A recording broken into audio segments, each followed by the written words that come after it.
On this week's Not the Top 20 podcast, Blades ambushed by Crooks and Co. as Hull say yes to Ruben.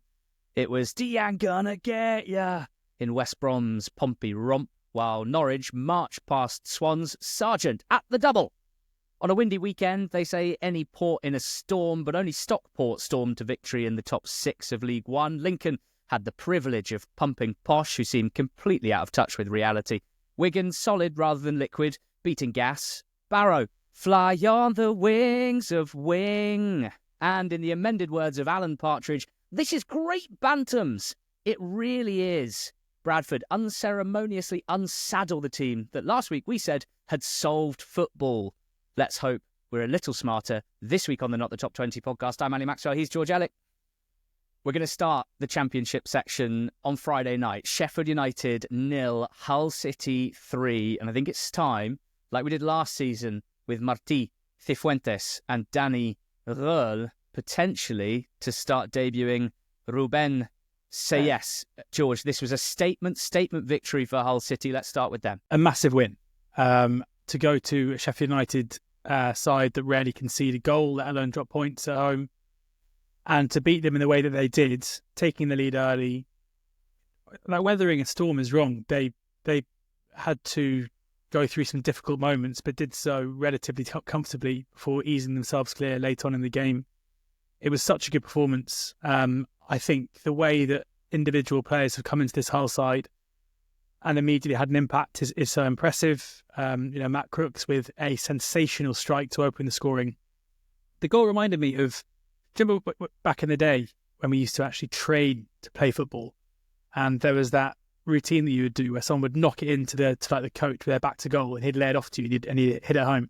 It was basically that, because the Sheffield United defender just laying it off into the path of Matt Crooks, who rifled it, and has immediately endeared himself to Hull fans in doing so.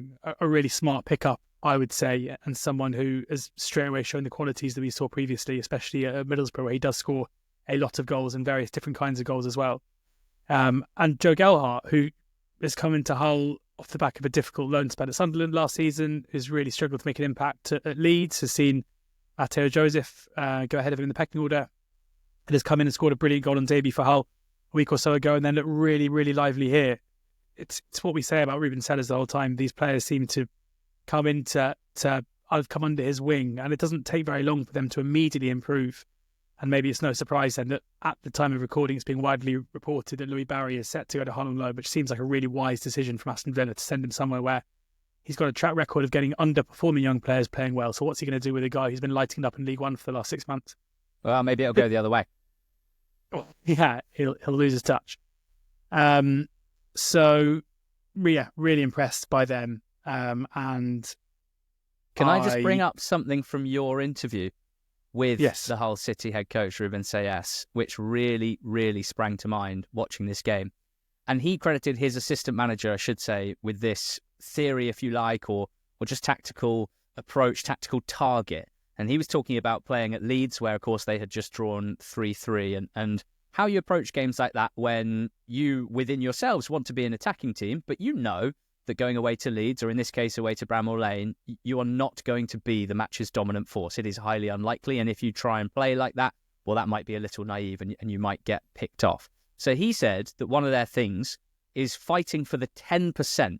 Now, what he meant from that is, if you know you're always going to have less of the ball, have 40% rather than 25 or 30%. And the difference between those two can be the difference between spending the whole game defending for your lives and spending lots of the game defending for your lives, but also making sure that you're making an impact as well in possession and in attack. And that was really clear this weekend. I think they had 40% possession, so it couldn't be more perfect. Yes, they spent a lot of time out of possession, but it's so clear that whenever they won the ball, how many bodies they commit in attack. So it's this idea that you can have ultimately a defensive mindset in a game where you know that you're unlikely to dominate and have more possession, more territory, more chances than your opposition, but still have an attacking mindset in the right times. They flooded forward for that first goal from Sheff United's corner, which is quite a funny wrinkle given that in the reverse fixture early in the season, Sheff United scored 2 goals that started from Hull corners, and 6 minutes in here, Hull did it with them. Obviously defended their box really well in the main, potentially fortunate with an offside decision, a disallowed goal from Tyrese Campbell. What I would say is very frustrating lack of a good angle, I would suggest. Like the camera angle that we had, high, not along the line. You're having to do your own sort of diagonal line. There's a part of me that wants to play devil's advocate and say, frankly, the linesman's probably got a better angle than we had watching the TV there, but it did look very harsh, and you wouldn't have been surprised to see it given. So, big win for Hull. I mean, next on CS's agenda, having won 3 away games in a row to nil, is home wins, obviously. They've got Stoke this weekend at the KCOM and a chance to do that. Fun wrinkle to that fixture is that they basically swapped heads of recruitment in the summer. It was Lee Darnborough at Hull and Jared Dublin at Stoke. Now it's Lee Darnborough at Stoke. And Jared Dublin was hired as Hull's head of recruitment in August, has already been promoted to sporting director. And he, in particular, has been very busy this January. 6 signings for Hull already. 3 were in the starting lineup and 2 off the bench here. So that was a headline of the Championship weekend. It started the Championship weekend, but plenty other interesting bits and bobs and interesting storylines, George, not least up at the Stadium of Light, where Sunderland drew 2-2 with Plymouth, Argyle. First and foremost, there's lots of long trips in the EFL, and there are some away fans that never get credit for long trips because they live in Birmingham or London, and there's decent transport links and nothing's 400 miles away. In the case of Argyle, it was an 800-mile round trip to get to Sunderland to support a team that hadn't won a league game in 12 weeks, that hadn't won an away game in the league all season, and had been 5-0 down at half-time on Wednesday night at home to Burnley, and they were rewarded. And I'm really, really pleased for those Argyle fans. They were rewarded, with a point at the Stadium of Light, which on the face of it may not do much for their survival aspirations, but certainly in terms of it possibly being a turning point in their season, of a pretty devastatingly, in terms of results, bad start to Muslic's reign in charge with 3 home games and just the 1 point taken, to go away from home to a team who are challenging for the automatic promotion spots out of this league, the Premier League, who have such a strong home record, and to draw 2-2, and to squander a lead or to take the lead and then be pegged back only to score in injury time to make it 2-2. It does feel like, and this is kind of what Muslic said in his post-match interview, the impact of that and the kind of this being the first step of an attempt to survive is probably more important than the point itself. It's worth pointing out that at half-time, this didn't look like it was going to happen. This didn't look like it was on the cards. The first half had gone the way that many Argyle away matches have gone this season, with Argyle really struggling to get out of their own half. I think only 11 passes attempted in the opposition's final third within that first half. Just one shot that was from about 40 yards. And even though Sunderland didn't create anything of note, it kind of felt like with the territory and the pressure, it was just a matter of time until they broke through. But it was a completely different story in the second half, with Hardy going very close, probably should have scored before Argyle took the lead through a Patterson own goal, with the ball kind of being diverted over the line after a cross that kind of squirmed through his legs. Obviously, Sunderland came back into the game, a really well taken goal by Isidore after a difficult couple of weeks for him, off the back of missing 2 penalties and then having a goal disallowed for seemingly nothing last weekend. And then Troy Hume scored the goal that I think everyone who followed the Championship assumed would be the winner. But Ogbeta with a really good finish late on. Frustration for Sunderland that they weren't able to, as we've seen them do so many times at home against poorer teams in the league, exert a bit of dominance. But for Argyle, last time Argyle did something like this, it was under Wayne Rooney. It was in the first half against Sheffield United, and they were probably the better team, and they didn't take their chances, and they were made to pay. Were punished in the second half, losing that game. Here, it was one really good, much more promising half of football away at a really good side, and they managed to score 2 goals and get something out of the game. And as I say, off the back of those 3 poor performances at home, it does feel like, had this gone to script and it would have been an easy Sunderland win, things would have got very, very difficult in order to retain the faith in the manager. But instead, this gives everyone, players, manager, fans, something to hold on to and a bit of hope. Now, this might only serve to reflect my current sort of slightly fragile mental state on account of the late nights, etc. But I genuinely think, George, if I was an Argyle fan in that away end, I think I'd have probably burst into tears when they scored the equaliser. I honestly think that such has been the horrors of travelling to support this Argyle side this season. And, every single person that travels to watch their team play home and or away is magnificent. But in particular, you have to say that is a hell of an undertaking to get up to Sunderland from there. Joe, who's an Argyle fan, tweeted to say, I don't have an issue with Ali Maxwell or George Elek with how they've been towards Plymouth this season, which is nice. He did say, however, maybe now the external media will realise that Miron has had more games than training sessions since coming in, a difficult run of games, and yesterday was a huge improvement, which is all completely fair. And I was like, off the back of that, I was thinking, well, hold on, did he even have a training session between the 5-0 defeat to Burnley and Sunderland, given that they played on Wednesday, thought they'd recover Thursday, travel Friday, and then play? Turns out they mixed travel and recovery. Genius. Went up on Thursday, trained at Newcastle on Friday. And whatever he did in that training session, I mean, wow, a hell of a response from his team. I'd say almost whatever he said at half-time, because, you know, still the case that first half. They were the same as they had been. They played to come on, but let's also be nice. But you know, when talking about this as well, you know, you have to also remember that the results at home were worse than what had come before. So, yeah, obviously this is really promising. Obviously this is great, but there's a big recency bias at play here, where if you had said to an Argyle fan straight after that incredible viral video of Muslich's first team talk, you're going to get 2 points in the next 4 games, it's a disaster. Like, there's no denying that. But the thing that has to give Argyle fans hope is that second half performance away at a really good side. They were the better team, were deserving of at least the point that they got. How do they kick on from here? Like, just getting the buy-in from everybody, is that going to be enough for them to go and move forward? And yeah, I mean, now he should have some time on the training ground. I'm sure they're going to go out and recruit a couple more players. Yes, still a lot of football to be played. Bit of a disaster for them not to win in the context of Sheff United losing on Friday night. And of course, the match tonight, after we record, between Leeds and Burnley, we don't know what has happened there. So we cannot talk about it, which is somewhat frustrating, but it's going to be a hell of a game.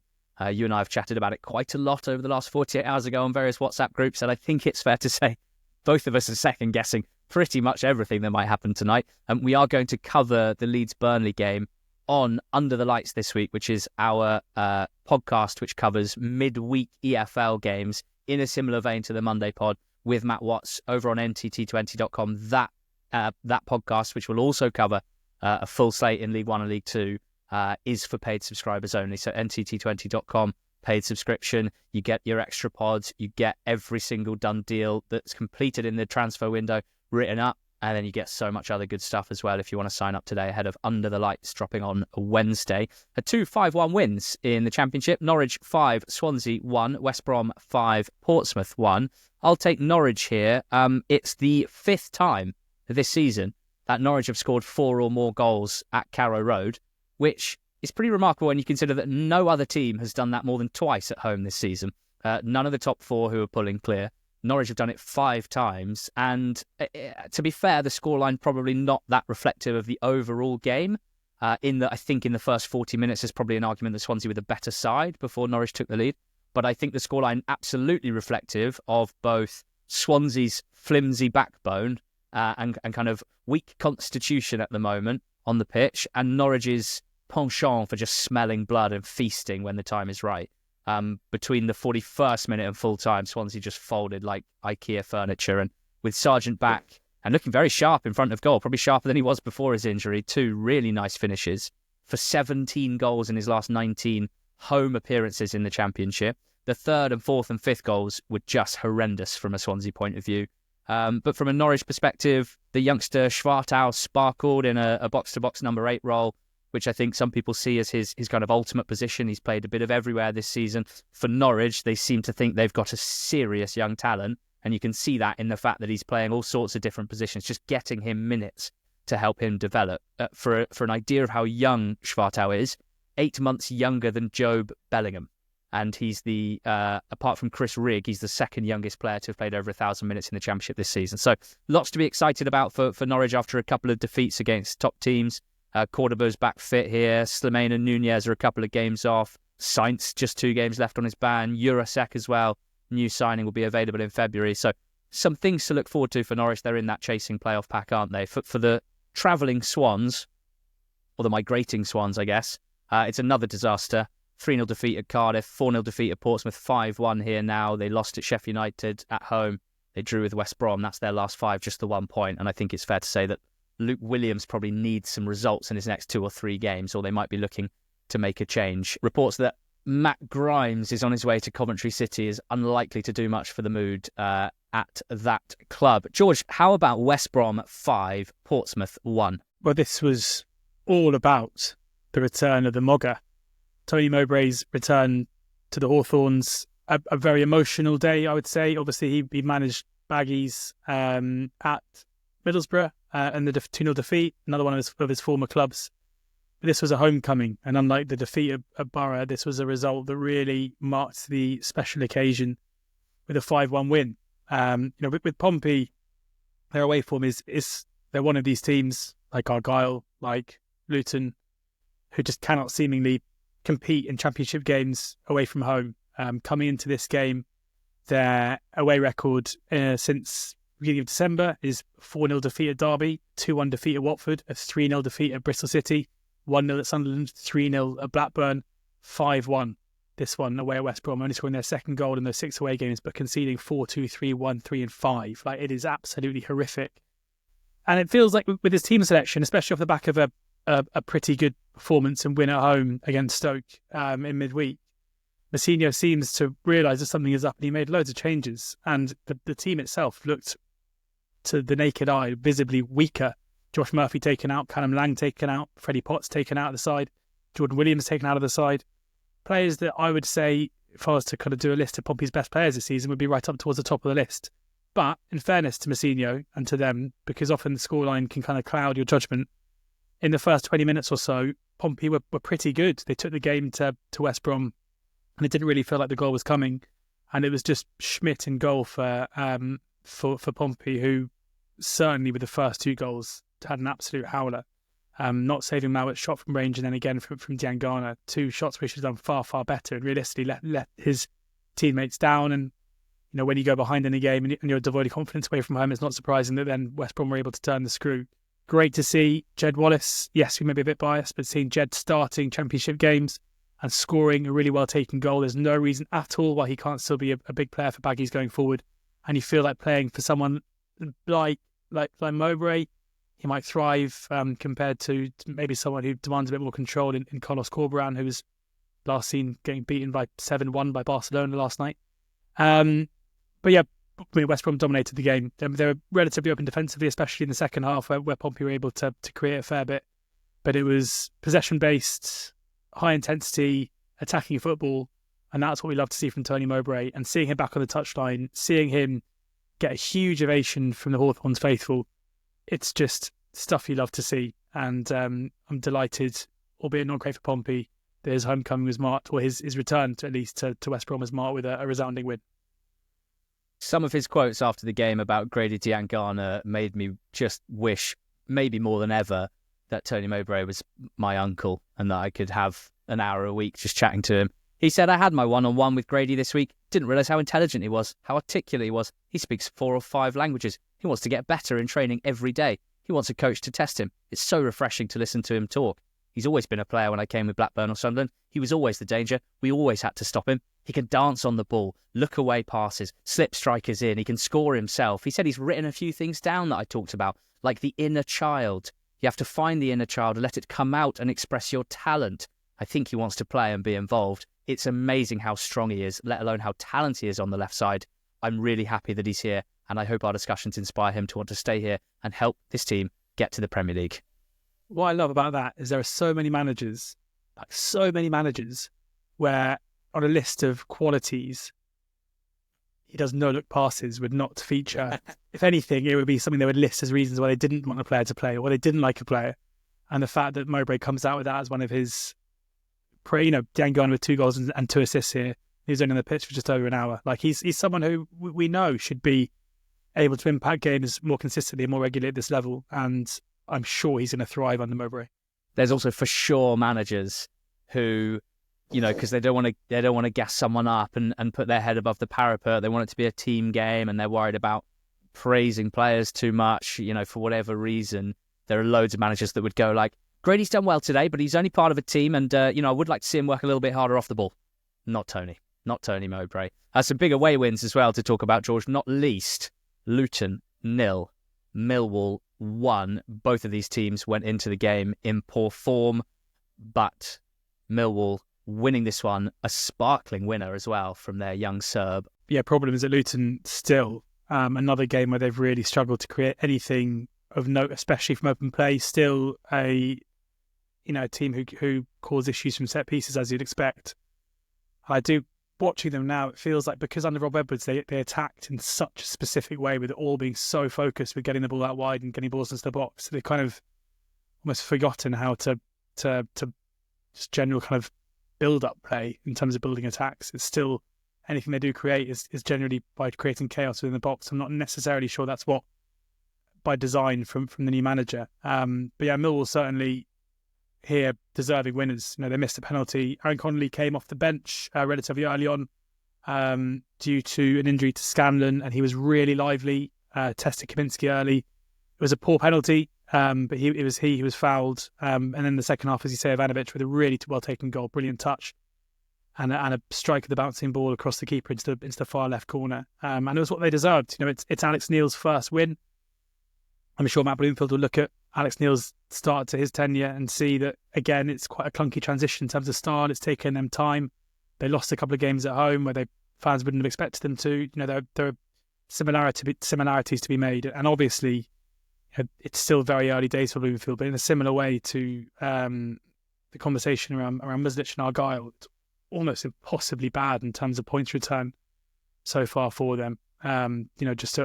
Just the solitary point from home games against Preston and Millwall and an away game at Oxford. These are three teams where they're currently all sitting just above them in the table, and they're three teams that realistically Luton probably have to try and get past in order to stay up this season. It feels like since our mid-season predictions and eyes raised about me putting Luton in the bottom of three, I think it's now accepted and understood that they are one of the weakest teams in the league, and they are massively in a battle here. And I'd probably go as far as saying that if Bloomfield can get them out of relegation zone and can keep them up this season, he'd have done an amazing job, because right now it's really hard to find any positives in their performance whatsoever. If you can be blinded by the names in their team and the fact these are guys, some of whom, Adebayo, Morris, thrived last season in the Premier League, but they're miles off it at the moment.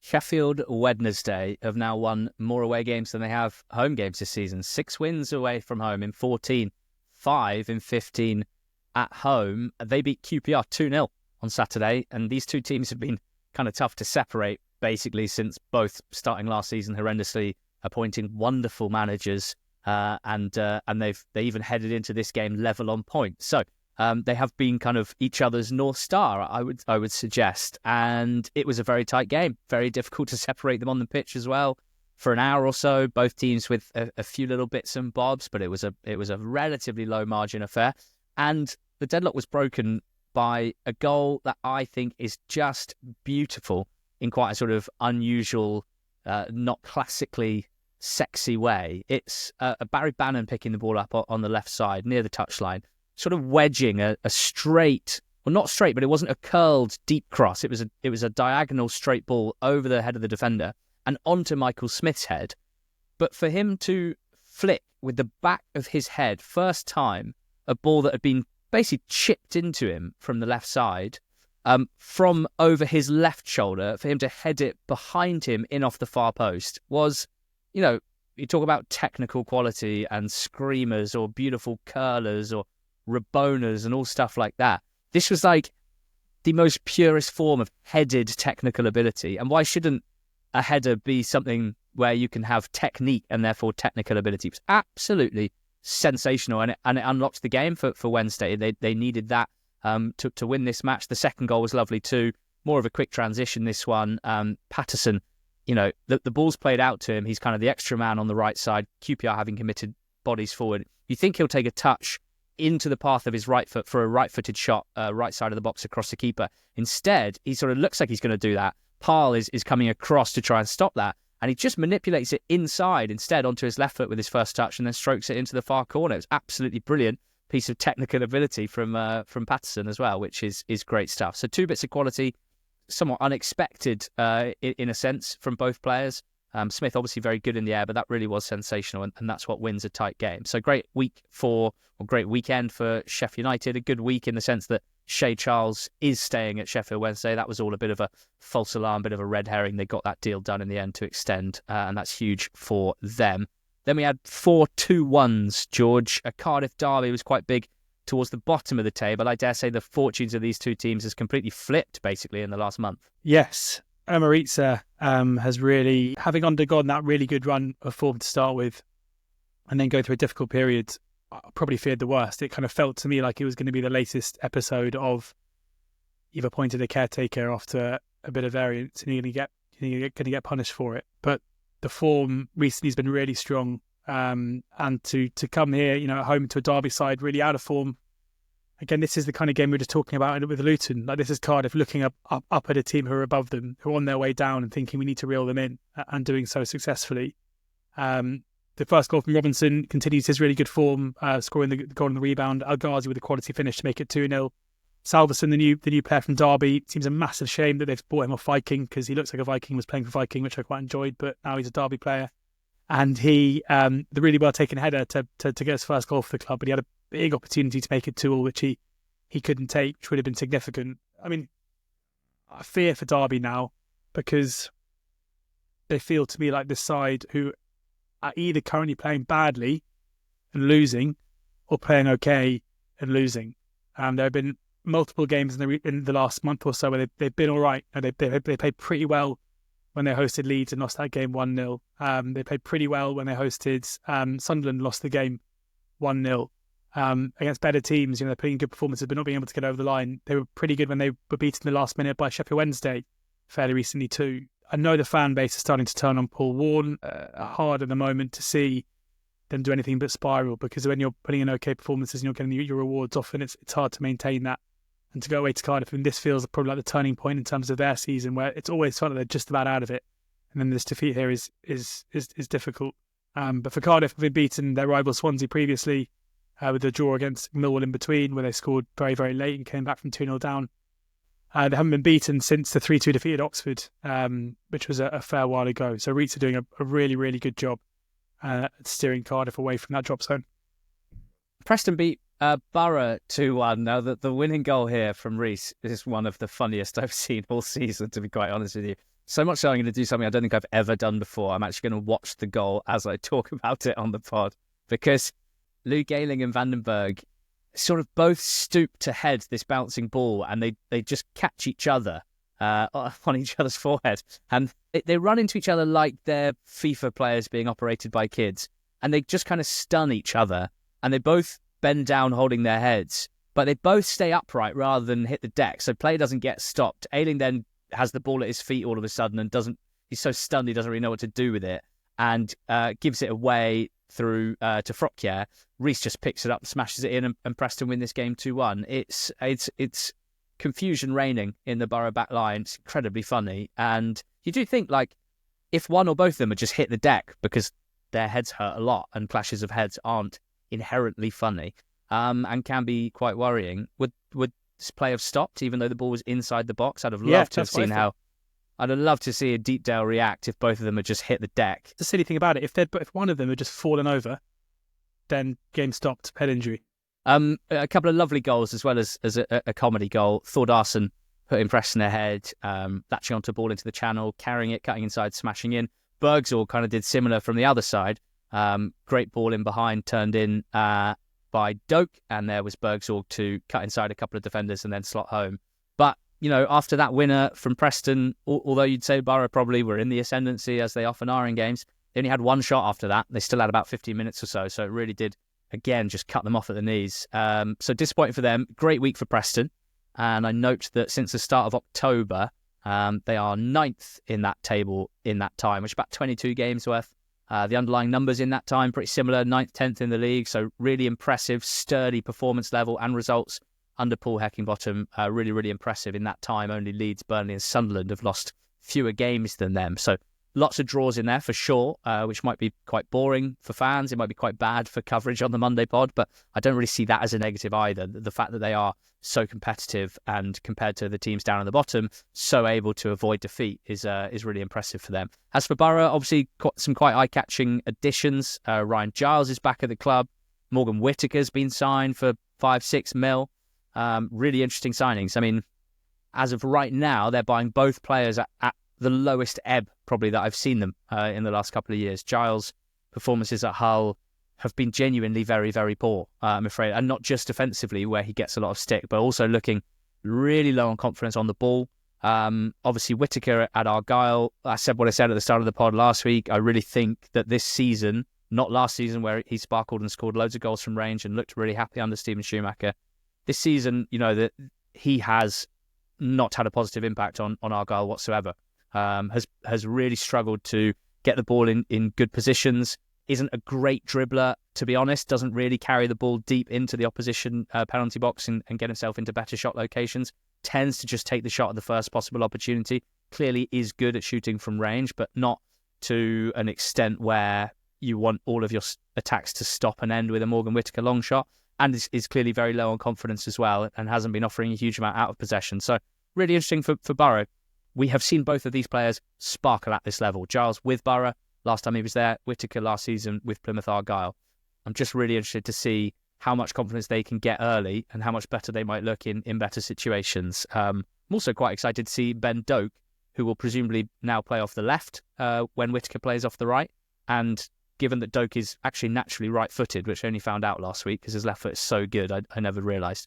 Doak off the left feels like that could be maybe even more dangerous than Doak off the right, which I'm pretty up for.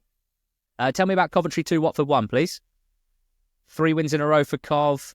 Watford ending an unhappy week with an unhappy result. Yeah, I think we should probably mention the unhappy week for Watford before getting into the game, because it's been yet another ridiculous week of managerial speculation at Watford. Tom Cleverley, who, if I was to do like an EFL manager of the season shortlist or like a medium list, say 10, I think Tom Cleverley would be on it personally in terms of what he's done with that squad available to him, what he's done in terms of the expectations I had for them this season, which was that they wouldn't be any better than a relegation candidate, and I was really concerned for them. Fans also concerned for them in the summer, and he's made them into a team that have a genuine chance of getting to the playoffs. And yet, in the week, reports that the club were looking to sack him and replace him with the former, I can't remember his name now, the former Villarreal and Valladolid manager, which would just be so Watford. Just like a new shiny thing comes along and they decide to tear up all the plans and go for it. There was a very strange where before the game, because the speculation wasn't even that widespread, I didn't think. Like, it wasn't like it was dominating the discourse in Championship football social media ahead of the game. But even so, Gino Pozzo and Scott Duxbury released a statement in the run-up to the game confirming that Tom Cleverley would remain as manager and he had their support. Let's remember that Duxbury also said that they would support Rob Edwards over hell or high water. So how much we read into that, I'm not entirely sure. So it just seems like a really good way to derail what was quite a good thing happening at Watford this season. And the result here doesn't really help them. Victor Torp with 2 goals. The first, a well-taken finish after some great work by Jack Redoni down the right-hand side. The second, just a sumptuous free kick. One of those that I think it's a terrible way to take a free kick. It's when you're kind of just outside the area and you just hit it really hard. Hope you can dip it over the wall's head, and this time he actually pulled it off, leaving the keeper with no chance. Kitchen with an own goal late on. Watford looked like they might somehow grab a point out of a poor performance they've done so many times this season, but they weren't able to do so. Big for Coventry. I was relatively concerned about their performance levels for a while, but that's 3 wins on the trot against 3 teams that they are needing to get past if they're going to get into the playoffs in Bristol City, Blackburn and Watford.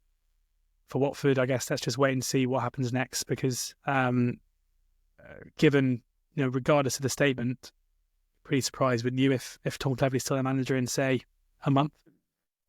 Yes, I would be. Bristol City beat Blackburn 2-1, and Scott Twine is the best free kick taker in the world.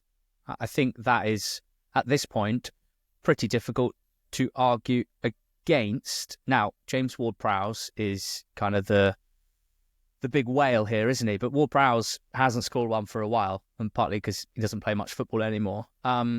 Twine has scored now 16 free kicks since the start of the 2021 season. That's 4.5 years of football.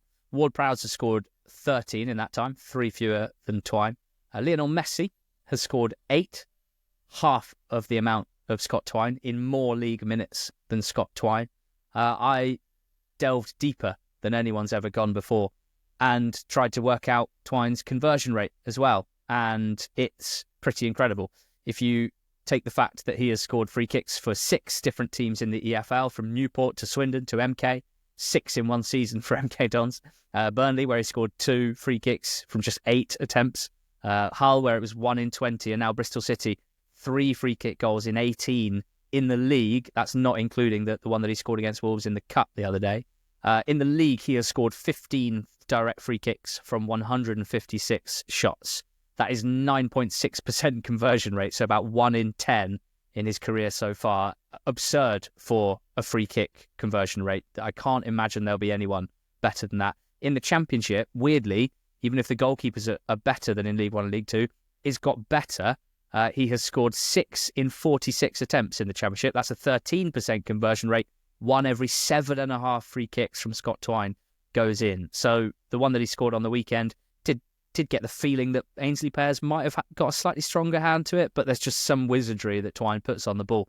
Makes it impossible for goalkeepers. Quite remarkable. Vyman equalised for Blackburn, but Nakeem Wells scored a deflected winner.